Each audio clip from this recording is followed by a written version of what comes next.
আসসালামু আলাইকুম। দেখেন কি অবস্থা চুলের। চুলটা পুরা জট হয়ে গেছে আর চুলটা ড্যামেজ। এই চুলটা যদি যত্ন করতো তাহলে এরকম কি থাকতো আপনারা বলেন?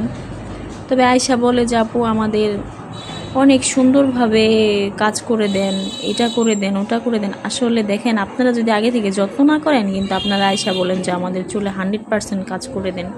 এটা কি আদৌ সম্ভব? করে দেওয়ার পরে যদি আপনারা যত্ন না করেন তাহলে তো এটা আমাদের প্রবলেম না বলেন। তবে সবাইকে বলবো যারা যারা রিবোর্ডিং করছেন সবাই চুলের যত্ন নেবেন, বুঝছেন? যত্ন না নিলে আসলে কিছুই ভালো থাকে না। তারপরে সবাই বলবেন কেমন হয়েছে চুলটা। আমি অনেক চেষ্টা করে আলহামদুলিল্লাহ এতটুকু রেজাল্ট।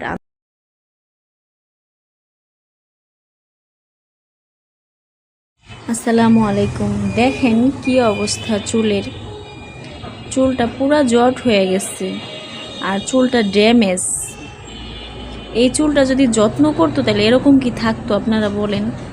তবে আয়শা বলে যে আপু আমাদের অনেক সুন্দরভাবে কাজ করে দেন, এটা করে দেন, ওটা করে দেন। আসলে দেখেন, আপনারা যদি আগে থেকে যত্ন না করেন কিন্তু আপনারা আয়শা বলেন যে আমাদের চুলে 100% কাজ করে দেন।